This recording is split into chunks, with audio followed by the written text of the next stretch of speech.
And then we can do House Hunters Starfield Edition. This couple has $950,000 and they're 25 and she does crochet turtles. Their budget is $3 $2.9 million.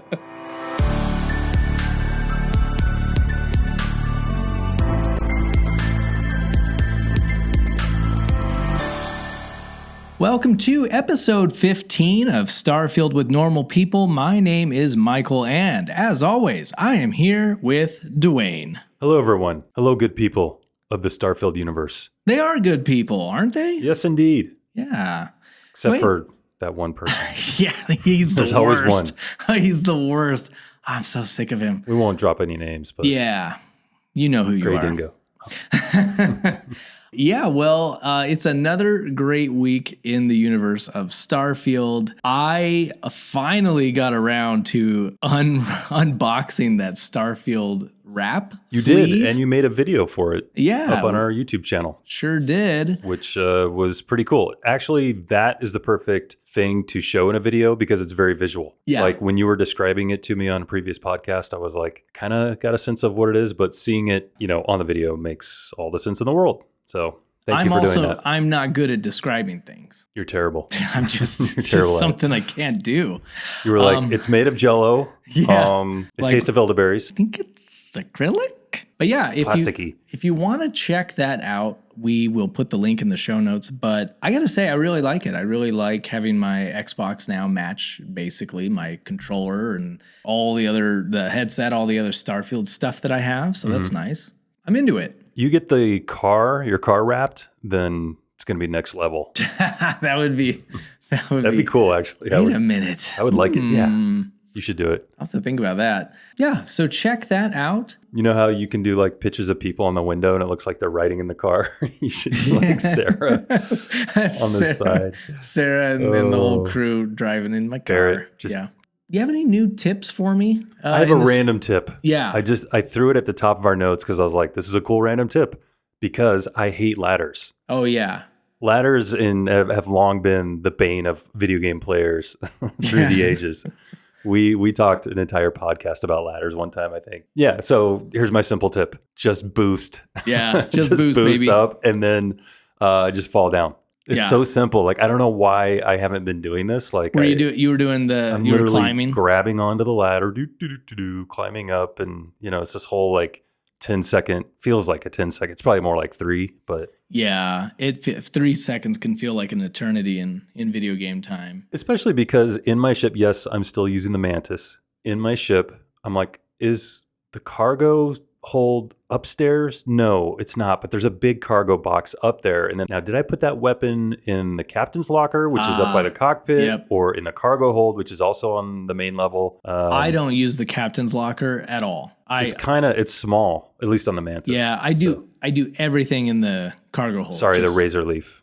The razor. I know. Yeah, the razor I always leaf. Want to call it the Mantis too, but yeah, you're right. The razor leaf. And this has concluded your weekly. This has been your Mantis update. People who do a lot of ship building, which I've done some, I really like it, but I need to do more. They talk about sort of manipulating the game to not have ladders. Right. Have you seen that where people post, they're like, 2 floors, no ladders, and like, and then I'll see people say like, it took me a while to get no ladders. So it's literally a ship bonus. It's like when you're selling a car, slaps top of roof, no ladders. Yeah. Yeah.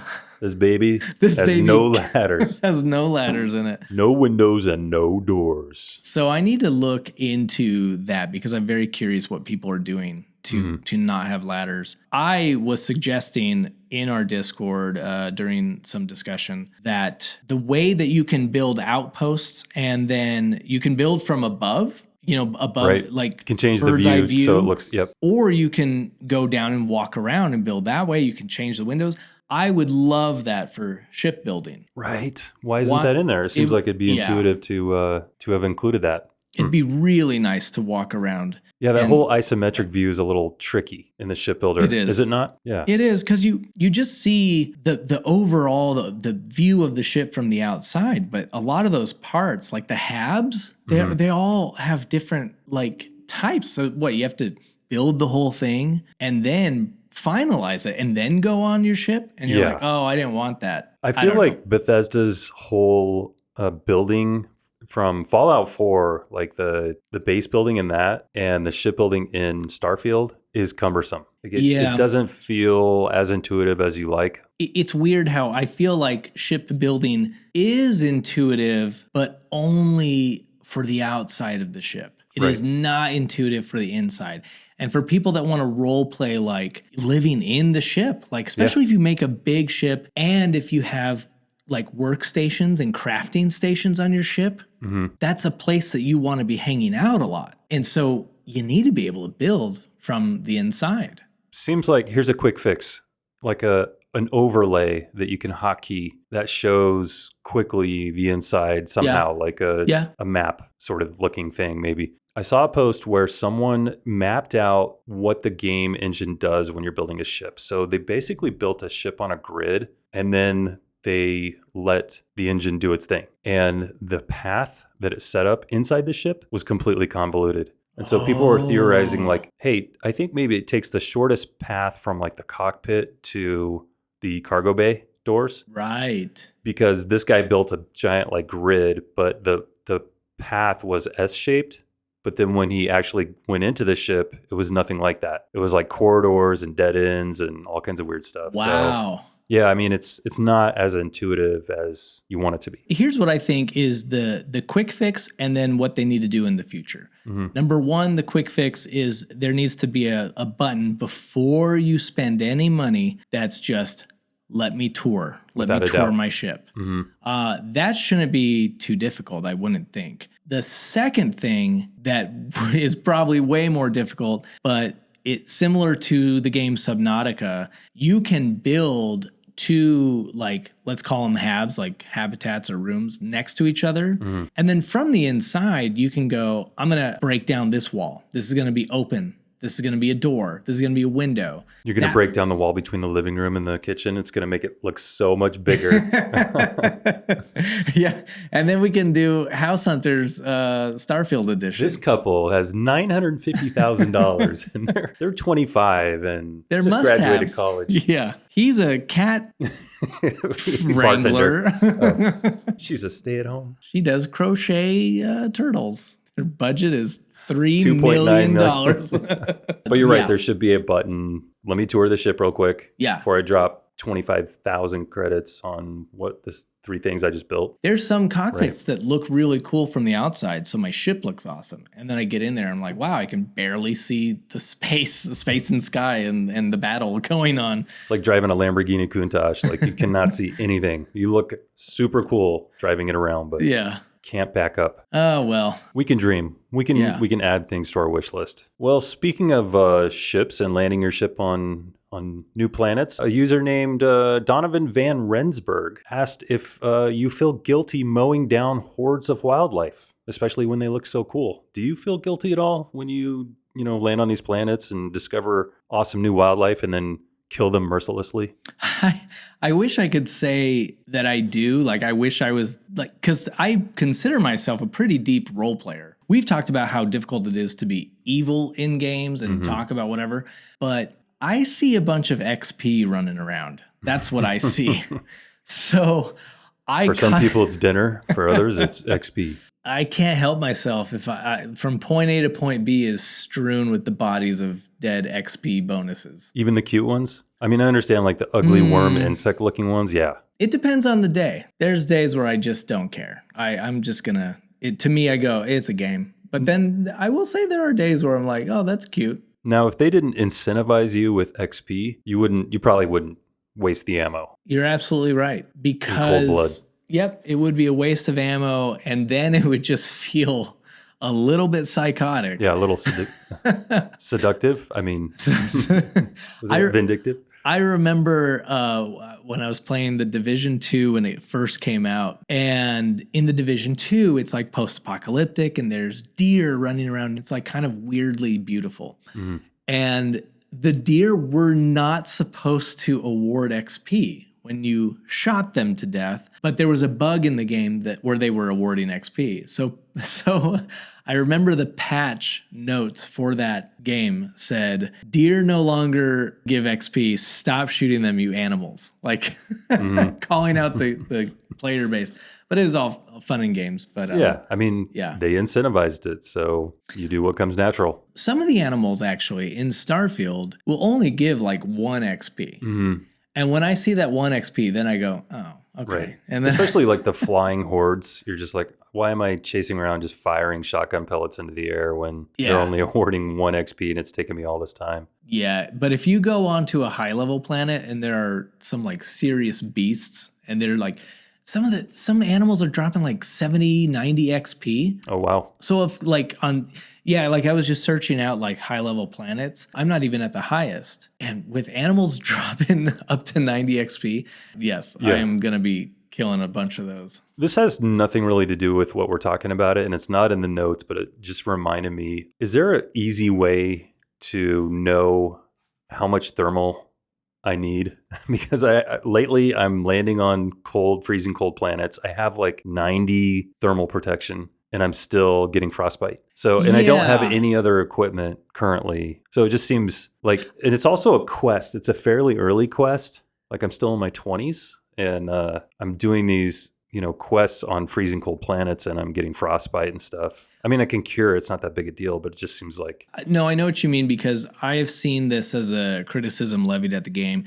And it's one of those things that because I'm a simp and because I love the game, I like turn a blind eye to it. I'm like, no, you don't know what you're talking about. But it's sort of true that it's kind of just all over the place. Well, it's harder to level up your gear too. Like I finally got my first mod on my helmet and it was like ballistics protection or whatever. But what I need is like, how do I quickly add thermal to my spacesuit, to my boost pack, to my helmet so that it all adds up to 120 or whatever the minimum threshold. And plus, I don't know what the minimum threshold is for a planet. It'd be nice if like if you scan the planet, it would say something like you need 120 thermal protection or else you're going to get frostbite. I would like to see some more care given to this type of thing because I think it would be very cool to have a suit on your ship that's for cold weather. Right. And that's a suit why that's for hot weather. Yeah. Exactly. And then it's like, oh, I'm going into battle. Like this one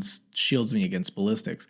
And, maybe somebody will correct us, like possibly when you go to craft bonuses onto your suit, maybe you can. But at the moment, I don't know. It really feels like it does not matter what kind of protection you have on your suit. If you go to a cold planet, you're getting frostbite. I would like to see that change. It's funny because I open up my pod bay doors. I walk down the ramp. Sarah's like, oh, it's snowing. She's like, this is so beautiful. And then I'm like, you have frostbite. And then I'm like, Sarah, well, I'm dying. So then I go back inside. I don't know. It's a minor grievance ultimately, but we want to role play, and I like that's definitely what I want. In Skyrim, part of this survival mode is being cold, and it's actually done very well to the point where I would have an armor set that was better protecting against melee and swords and arrows. Right. And then I had an armor set that was very warm. Magic. Oh. Yeah, I had one that was very warm. I thought you were going to say is protect you from magic. Well, that would also, I mean, you can do that too. Right. I'd love to see that come to Starfield. Yeah, I'm glad you said Skyrim because someone had mentioned the loading times in Starfield versus Skyrim. And Starfield, there's more loading screens because there's bigger things happening. When you get to a new space, it's the size of Skyrim. Right. So of course there has to be a loading screen. But criticism is that because there are these extra loading screens, it breaks the immersion a little bit. Like whereas Skyrim there were loading screens every time you go in a house and whatnot, but you could spend 30 minutes wandering which you can do in Starfield too. Yeah. Man, I really, I don't know. It just feels like there's more loading screens in Starfield. I will agree that it feels that way. And that is probably true. However, like you said, you can explore the outside of a huge area. You could spend an hour without getting a loading screen. Yeah. Yeah.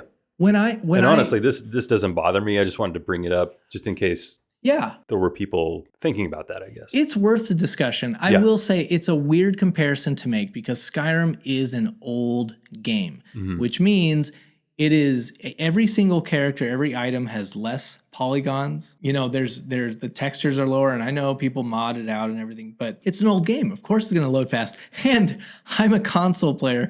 I remember playing Skyrim on the 360. The loading screens were insanely long. They were long. The screen, Starfield is new. The graphics are much better, even though people like to pretend that they're not. But some of the pictures, like in our Discord, some of the nature photography coming out of this game stunning, looks real. It looks like real mountains in the distance and all that stuff. As I get older, my eyesight gets worse. I cannot distinguish it from reality. But my point is that it's a new game. The stuff that we're seeing is all different from Skyrim, so it's a weird comparison. But I will agree, yes, when you're jumping around from place to place to place, it feels like loading screen simulator. But when you drop onto a planet and you're exploring, you're not going to see a loading screen for a long time. So that's the same as Skyrim. When you're outside, you're not going to see one for a long time. When you're in town, let me go up to Dragon's Reach, loading screen. Let me go into my house, loading screen. Let me go to the tavern, loading screen. I feel like I'm taking crazy pills. My graphics card is about 2 years old, so it's not like the latest, greatest. And it wasn't the top of the line 2 years ago even. But the loading screens are not long at all. Yeah. One thing that I think makes them feel longer is like the old Muzak in the elevator. You're just looking at a black screen. Yeah. Right? So maybe it feels a little bit longer, even though it's pretty short. Yeah. You just kind of get that black screen with the logo spinning or filling up on the right side, and then that's it. It's usually pretty brief. Someone who did it really well was in the Mass Effect games. The loading screens were like seeing the ship flying through hyperspace. It was things like that. Or if you were in a certain area, the loading screen was that town. And it was like a bird's eye view of that town. You could see the traffic flying. Oh, that's cool. Oh, I love how they did that, because even during a loading screen, you either felt like you were watching your ship flying or you felt like you were just looking out at the city. Mm-hmm. And Starfield does do that. I mean, like we talked about the getting up animation that's hiding a loading screen, or like the going from an outpost to one of the inside things where you go through the two doors. Yeah. That's masking a little loading thing, I think. I think so. Otherwise, why would they have it, and why would it be so long? Well, some people have pointed out that they'll have those two doors somewhere, and then there will be another part of the building where you can just drop in and out. I feel like it's almost like if you go through the doors, it's not necessarily a loading screen, but sort of like a reset.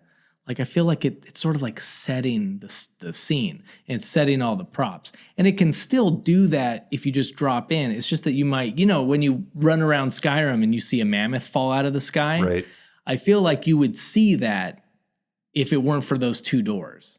Interesting. I'm just a theory based on nothing.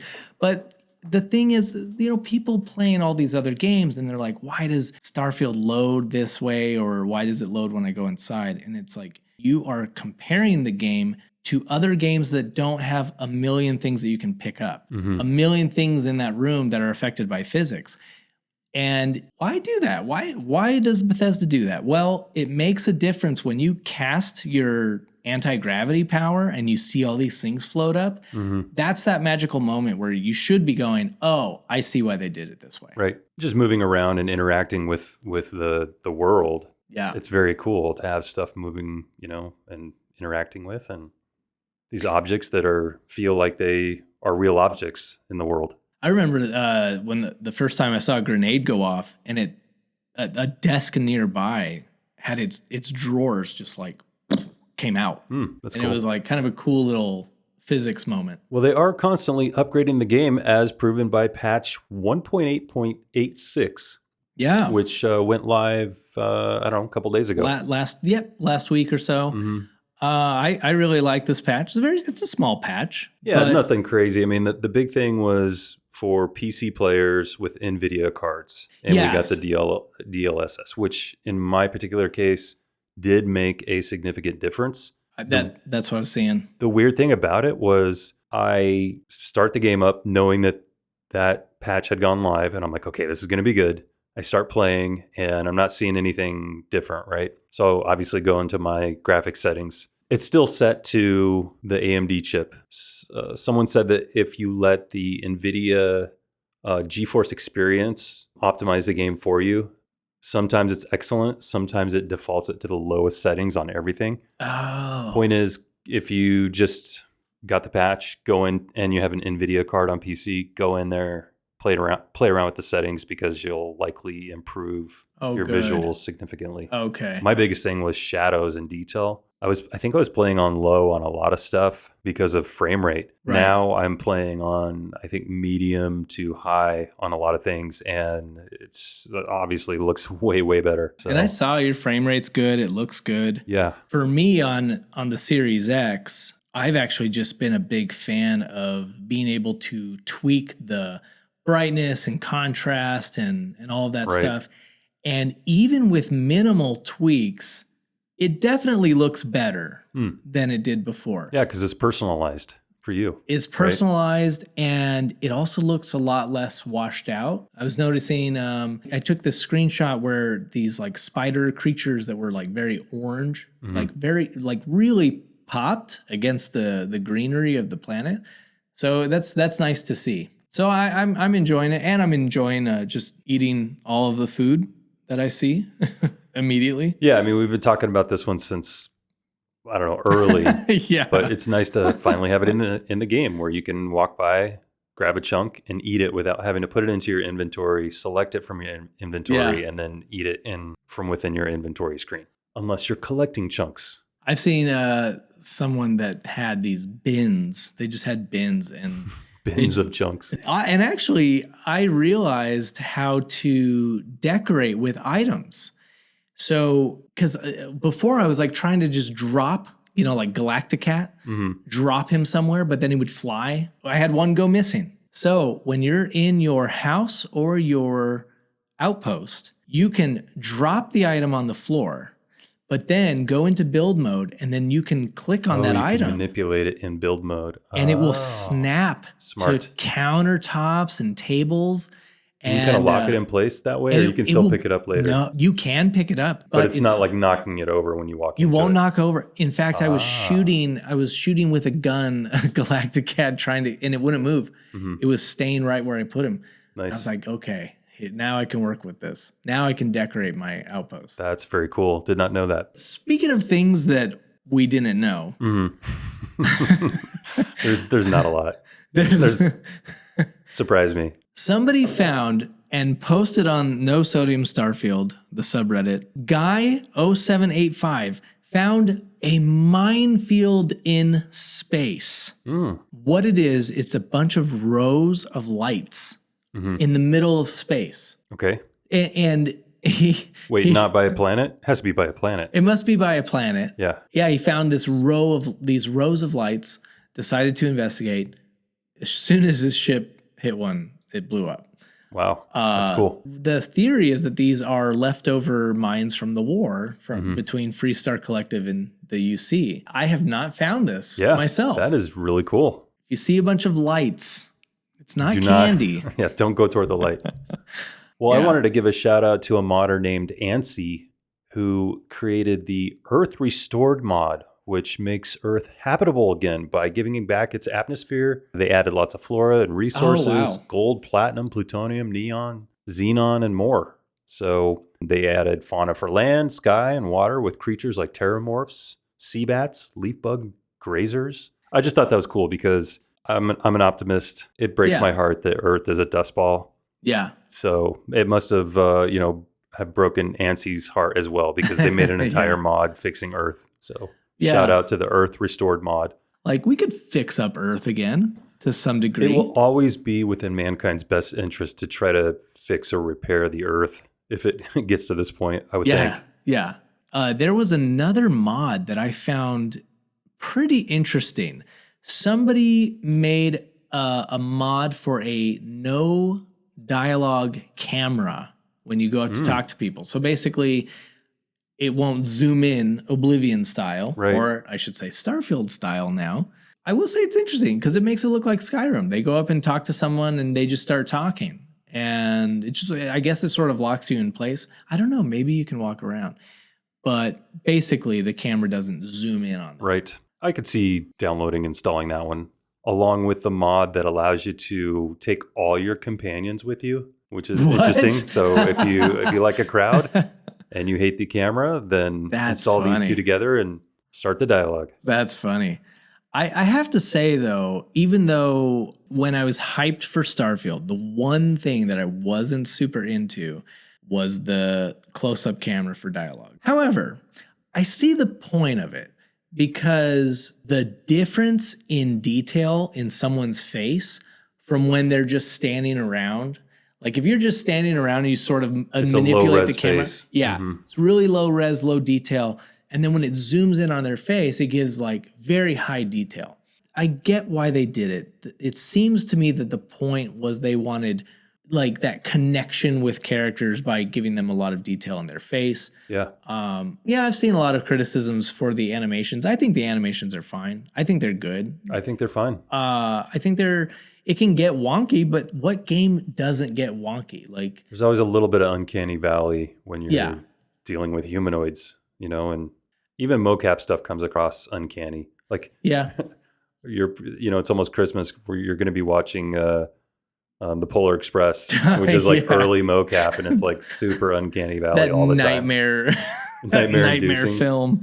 I mean, and I'll probably, I don't know, this might be somewhat controversial, but I would actually argue that the close-up camera and the detailed facial animations, I would actually credit that with kind of how I felt about some of these characters getting towards the end of the game, like actually caring about these characters. I think I would credit the close-up camera. And I have to say, I hated it when I first saw it in previews. I was like, oh no, not Oblivion style.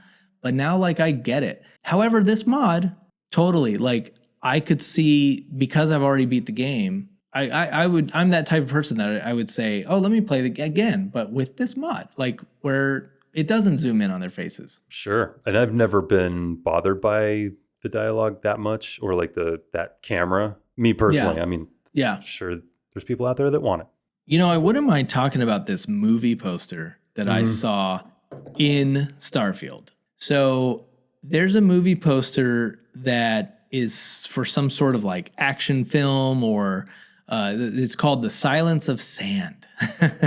And so it's this, world building poster that shows that there was a movie. And it sort of reminds me of the movie Oblivion, which is interesting because they have a game called Oblivion. But this is the Tom Cruise movie that I'm talking about. Right. It's a sci-fi movie. And look, in this movie poster, it's a dude leaning on a small hovercraft that's like over the land. I don't want to like expect too much, but this almost makes me... I see where you're going with this. It took me a minute. It almost makes me wonder if that little land speeder is coming to the game as a pilotable vehicle. No. It's not. There you have it. Todd is completely against vehicles in game. Yeah. We don't know why. Well, I'm glad you brought this up, because I was thinking earlier today, I'm like, with us discussing Starfield and thinking about Starfield, talking about it, ultimately, are we having fun with it? That's because it's a video game. It's designed to be fun. And then that made me think, well, why wouldn't the developers put stuff in the game? I mean, everybody has their own personal thing of what they find fun, but I feel like they're purposely holding back things that could be fun in the game, like crazy weapons, land speeders, vehicles, rated R stuff. Yeah, like some like kind the of crazier stuff. Like the edgier stuff. And, where is that, and why are they withholding that back? Are they saving something for the expansions? I could see it that way. Yeah, we're so early in the game, honestly, that it's hard to really put credence in these criticisms without saying, well, they have plenty of time to add more content. It's such a difference from, like, I don't like this concept of release a game and then finish it later. However, I don't believe that is what Starfield has done. I do not believe that Bethesda does that, because at the end of the day, the game that was released 2 months ago, was it a complete game? Yes. It is so very complete. I have played so many games that are 5 hours, 6 hours, 12 hours. Right. Even just going straight through this game, I feel like it's a 20 to 30 hour game. Then there's hundreds of hours of other stuff that you can do. It is a complete game, but you are absolutely right that the game is not even close to being done.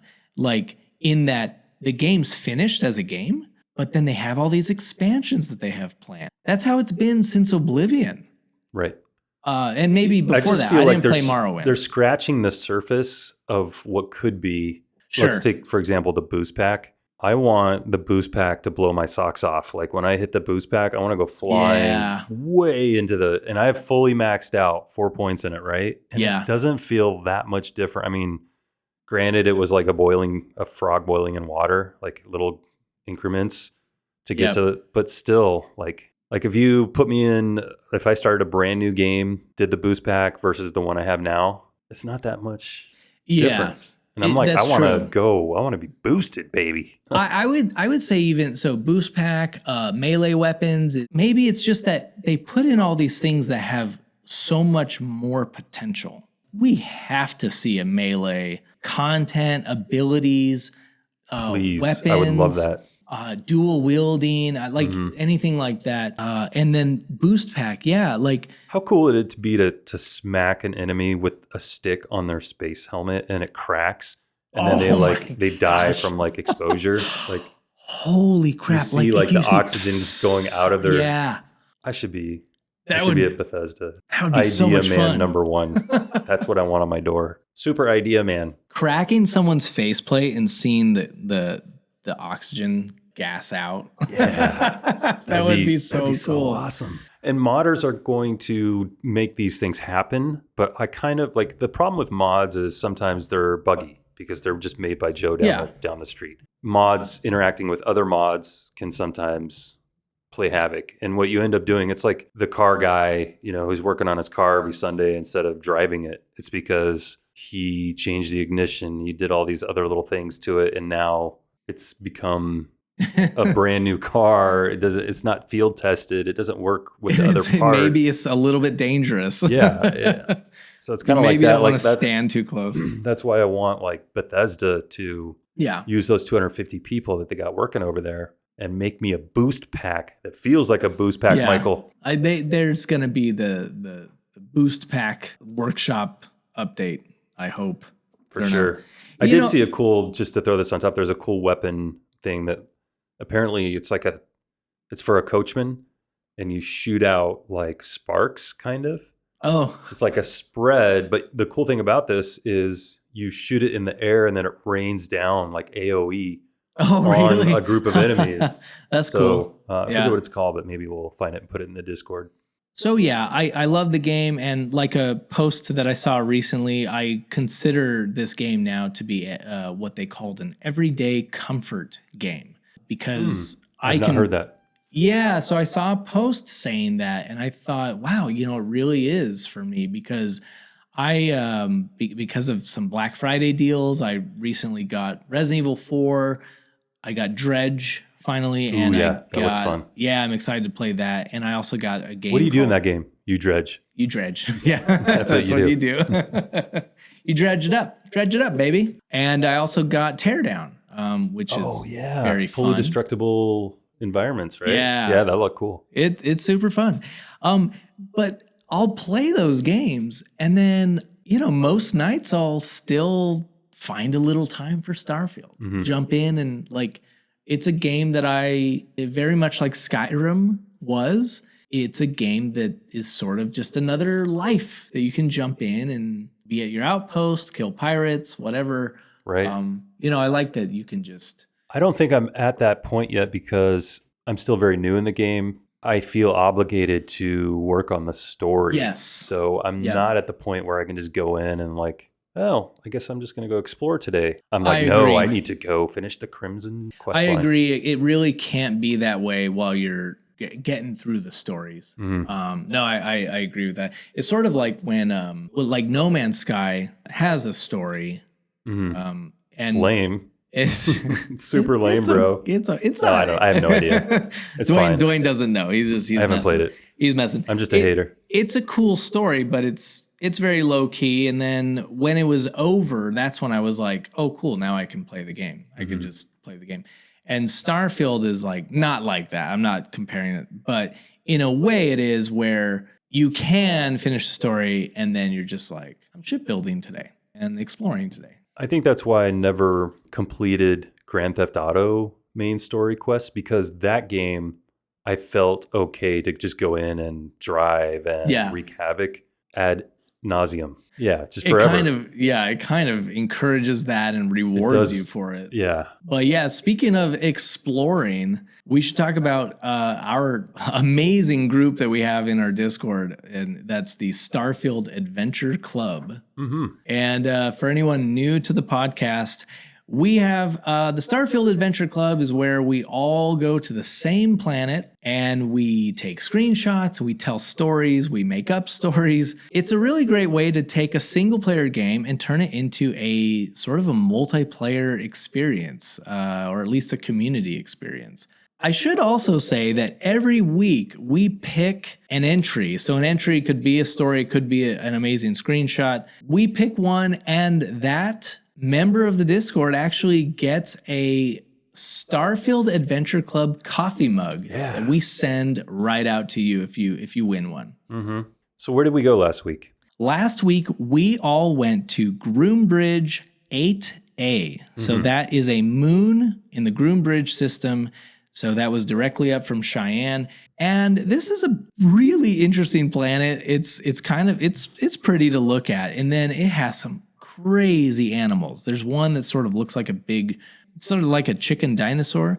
But it was a lot of fun. And we, like always, got some amazing screenshots and stories. We should do some shout outs. Anticipation is killing me. Who wins the coffee mug? Who is going to win? Well, and we're going to find out. What will they put in the coffee mug? Coffee? Or maybe chocolate? Maybe tea, hot chocolate, maybe just water. Booze? Oh yeah, that's the best idea. 'Tis the season to put some little Jägermeister in your coffee. Or actually not Jägermeister, Kahlua? Little Kahlua in the coffee. Why not? Yeah, so Rambo590 kicked it off with an awesome screenshot from Groombridge. But it is a beautiful shot of the planet, and the planet is just like really huge in the sky. So I love landing on these moons and seeing that type of stuff. Yeah. Also want to shout out Cherry Bomb RN for posting sort of a nice collection of shots from Groombridge 8. I did like the ones that she posted. She's got some animal pictures and stuff like that. Pre-mass murder or post-mass murder? We'll get some pictures that are like beautiful landscapes, and then you look closer. Wait a minute, and there's just animals all over the place. A drifting Dusty has a beautiful shot of a moon as they approach the planet, Groombridge. Yeah, it's sort of encased by this light from the star that's nearby, and there's a bunch of space debris in the sky. Very What'd you cool. say at the beginning of the podcast? You're terrible at describing things. I am terrible at describing things. No, you're fine. You're fine. I jest. Oh, now I liked this post a lot from Be Serious. Some intense imagery of an abandoned outpost on Groombridge. And Be Serious actually mentions that a group of spacers had occupied the outpost. What's interesting is, sometimes the spacers will give you a chance to back off, and they had done that. And Be Serious decides, you know what? I'm gonna move away because he heard a rumor that some spacers have occupied abandoned outposts to leave their old life behind. Right. And go legit. And so that's kind of fun world building where... And they actually let him walk away. Let him walk away. Yep. Nice. That would be nice to get a little XP bonus for walking away from a battle so that you're sort of incentivized not always to just engage. Just to open fire. Yeah. Yeah, we got some great ones, including one from Lima, New Delhi. I said that perfectly, by the way. Yeah, I think you nailed it. He's running around in his swimsuit. He's got the Little Speedo. what's the name of the Paradiso? The Paradiso. He's got the Paradiso Swimsuit, yeah. We need more swimsuits in the game, by the way. Yes. Yeah, he's running around. He's encountered some dinosaur-like creatures and what looks like a spider? A giant spider on a wall? Or does. I think else? It's actually. Oh, you know what? It's a cactus. Mm-hmm. Ow, So that looks spiky. Yeah, he's only wearing a Speedo and he's running right towards it. Don't do that. Dangerous. I love Sarah Solis. I love their pose in front of the moon, the bright moon. That's a good one. Mm-hmm. Yeah, they're like silhouetted against the moon. And of course, like all these great screenshots and stories you can check out by clicking on the link in the description. Go to our Discord. Come hang out. Come participate. It is like the best Starfield community on the entire internet. Absolutely. But we have a winner of the coveted coffee mug, Starfield Adventure Club coffee mug. Who won? Who won this week, Michael? Yes, the winner of the coffee mug, the official Starfield Adventure Club coffee mug, is Rambo590. Not necessarily for that first picture, but another picture they posted where they are greeting the animal of the planet, a very strange looking creature, and it looks like they're petting this animal on the nose. I love that animal too. It's like just very cool looking. Yeah, it's like kind of goofy but interesting, and you know, anyone familiar with the screenshot tool will see that Rambo is using the wave pose for his character. Right. But it doesn't even look like that. It looks like he's just reaching up and petting this creature on the nose. Rambo, you're getting a mug. Thank you for participating. Thank you, everyone, for participating. Yeah. You know, Rambo doesn't have a whole lot of one-liners. Like Arnold movies, hundreds of one-liners. But the Rambo movies, I can't think of any. I can't think of any. Are one-liners in Arnold's contract? Like he's got to have a certain amount of one-liners per every movie. Because it was even in like Batman. Like he always has one-liners in all of his movies. Now I'm running the Iceman cometh lines in my head. Oh, yeah. So Don't bad. kill the dinosaurs. The Ice Edge. The Ice Age. Yeah. We've got to announce where we're all going for this week's Starfield Adventure Club. We should indeed. And we are going to, drumroll please, Leviathan 4. That sounds exciting. Hey, Michael, do you remember the 80s horror undersea motion picture called Leviathan? I don't. I think I've heard of it. It's actually kind of good. I mean, this is nostalgia speaking. It's probably terrible. Yeah. Leviathan 4. It is, I don't know, just a little hop, skip, and a jump to the right from Wolf. So yeah, I think most people know where Wolf is. Yeah. Leviathan 4, so that's a planet, not a moon. It is. It's a rocky planet, and it has a temperate zone. Sounds very pleasant. Place. Yeah. Sounds very pleasant. Sounds I'm sure nice. nothing will go wrong. No. Well, that's exciting. I can't wait. I got to say, here is exactly what I thought was going to happen with this adventure club. It's actually blown me away because what I thought would happen was that you and I would have a fun time just talking about our adventures. Right. It's so much better now because we see everyone talking about their adventures and seeing these screenshots all of the same planet during the week. There's a familiarity to it that is very fun. I love that. I love being like, oh, I saw those creatures too. And now they're seeing it. We're all experiencing it together. Yep. So that'll be fun. Yep, Leviathan 4. Super cool. And Rambo, congratulations on your win. Now, I do need to shout out one other thing that is coming to our Discord.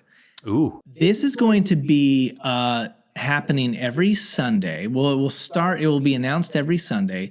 We're going to be doing a ship building event. Nice. So every week there will be a theme. There will be. Can one be food? So, sure. I want to do the food shipbuilding contest. I think that's a great idea.